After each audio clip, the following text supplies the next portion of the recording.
Assalamualaikum warahmatullahi wabarakatuh. Perkenalkan, Saya Hairina dari jurusan Matematika Fakultas Sains dan Teknologi. Nama saya Nurmadani, jurusan Matematika Fakultas Sains dan Teknologi. Nama saya Nabila dari Sains dan saya Ella Nurhuda, jurusan Matematika Fakultas Sains dan Teknologi.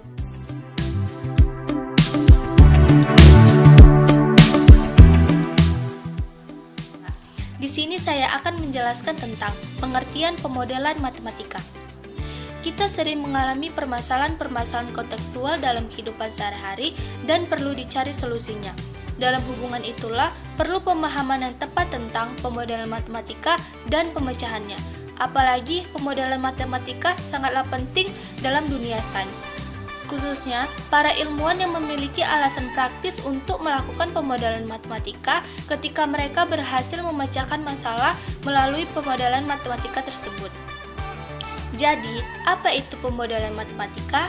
Langsung saja, definisi model. Model adalah deskripsi atau analogi yang digunakan untuk membantu memvisualisasikan sesuatu yang tidak dapat dicermati secara langsung. Jadi pengertian secara keseluruhannya yaitu pemodelan matematika merupakan bidang matematika yang berusaha untuk mempresentasikan dan menjelaskan sistem-sistem visi atau problem pada dunia real dalam penyatuan matematika, sehingga diperoleh pemahaman dari problem dunia real ini menjadi lebih tepat. Sederhananya, pemodelan matematika merupakan usaha untuk menggambarkan suatu fenomena ke dalam bentuk rumus matematis sehingga mudah dipelajari dan dilakukan perhitungan yang biasanya menggunakan persamaan, pertidaksamaan, dan fungsi. Salah satu contoh pemodelan matematika yang dapat kita temui yaitu dalam bidang ekonomi, di mana pemodelan matematika digunakan untuk mencari keuntungan terbesar dari suatu kejadian.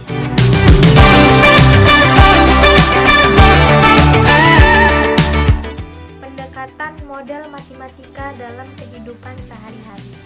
Dalam kehidupan sehari-hari, kata model sudah pasti sering kita gunakan dan mengandung arti seperti miniatur, peta, image sebagai representasi dalam suatu masalah.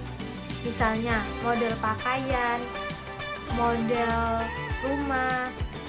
Secara umum, istilah yang saya katakan tadi menggambarkan hubungan antara unsur-unsur rumah dengan modelnya. Contohnya, perbandingan antara panjang dengan model rumah dan modelnya. Tetapi tidaklah berarti bahwa model dengan rumah itu sendiri sama ukurannya dalam setiap hal. Bagaimana dalam setiap hal itu? Misalnya, benda A terdapat berupa fenomena atau masalah dan modelnya itu adalah B.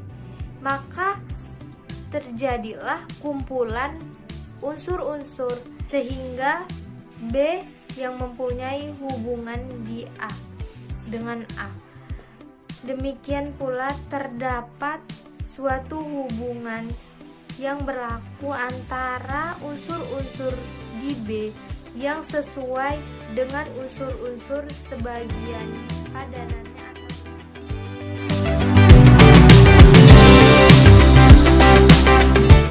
Saya akan menjelaskan mengenai klasifikasi pembentukan model matematika.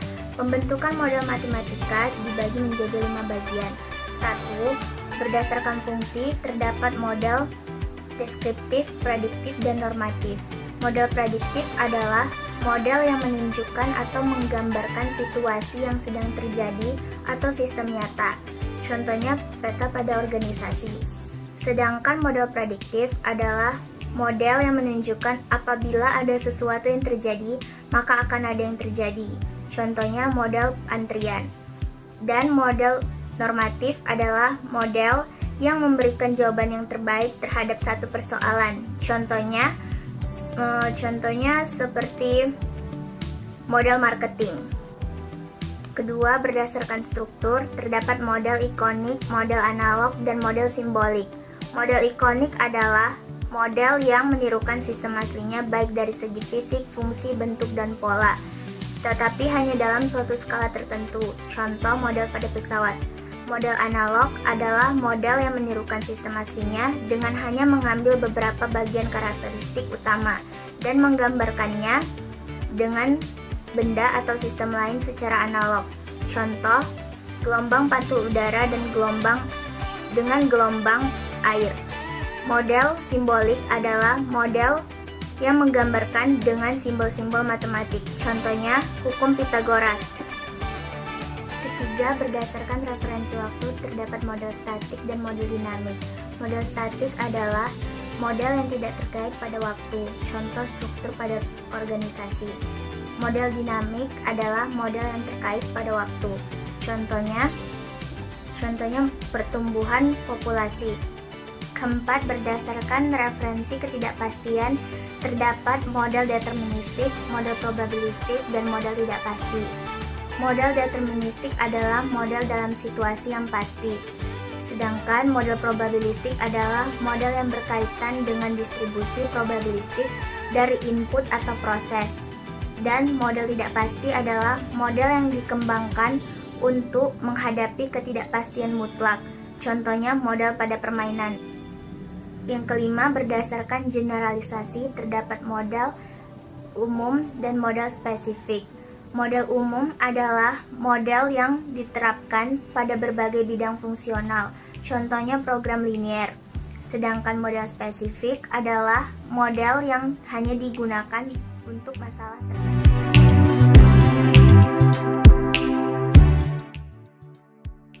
Masalah nyata. Adanya masalah nyata yang ingin dicari solusinya merupakan awal kegiatan penyelidikan. Masalah tersebutlah yang akan diidentifikasi secara jelas dan diperiksa dengan teliti menurut kepentingannya. Karakterisasi masalah. Menentukan karakterisasi masalahnya, yaitu penelitian yang mendasar tentang masalah yang dihadapi, termasuk pemilihan variabel yang relevan dalam pembuatan model serta keterkaitannya pada permasalahan tersebut. Formulasi model matematik.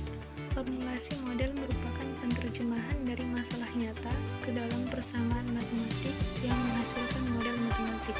Dalam hal ini, model yang digunakan ada kalanya lebih dari satu persamaan, bahkan merupakan suatu sistem atau suatu fungsi dengan variabel-variabel dalam bentuk persamaan parameter.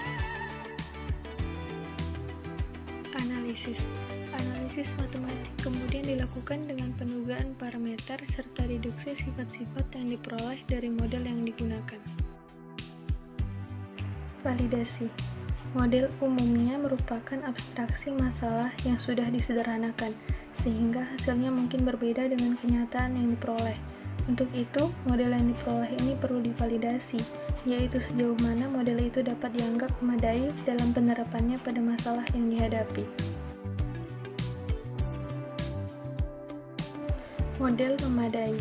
Bila model yang dibuat sudah memadai, maka tahap berikutnya dapat dilakukan. Model tersebut dapat digunakan untuk mencari solusi masalah yang diinginkan. Solusi matematika.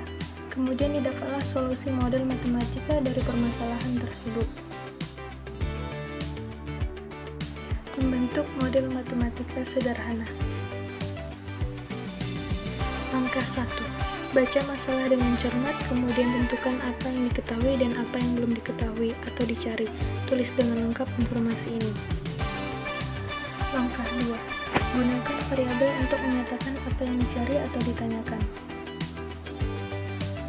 Langkah 3. Konstruksi diagram atau bagan untuk memudahkan atau menentukan hubungan yang ada antara unsur-unsur dan variabel yang diketahui. Langkah 4. Nyatakan model matematik yang dicari dalam bentuk persamaan atau ketidaksamaan. Kesimpulan dari saya bahwa pemodelan matematika merupakan bidang matematika yang berusaha untuk mempresentasikan mengoperasikan atau menjelaskan sistem-sistem fisik atau problem pada dunia real. Secara singkat, pemodelan matematika ini sebagai pemecahan masalah dalam bidang matematika. Pada penyelesaian pemodelan matematika,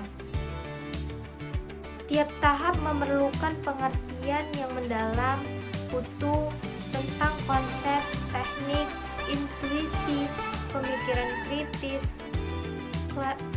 kreativitas, serta pembuatan keputusan, bahkan keberuntungan pun bisa terjadi. Diberikannya suatu metodologi dasar dalam proses penentuan model matematika, inilah yang disebut dengan pemodelan. Adalah klasifikasi pembentukan model matematika ini terdapat 5 bagian.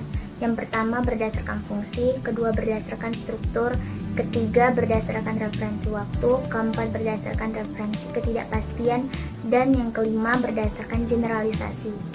Jadi kesimpulannya, masing-masing pembentukan model-model matematika ini terdapat maksud, arti, dan tujuannya masing-masing berdasarkan struktur pembentukannya tersebut. Dapat disimpulkan bahwa model matematika merupakan suatu permasalahan di kehidupan nyata yang diubah ke dalam bentuk model matematis berupa persamaan-persamaan. Demikianlah penjelasan saya.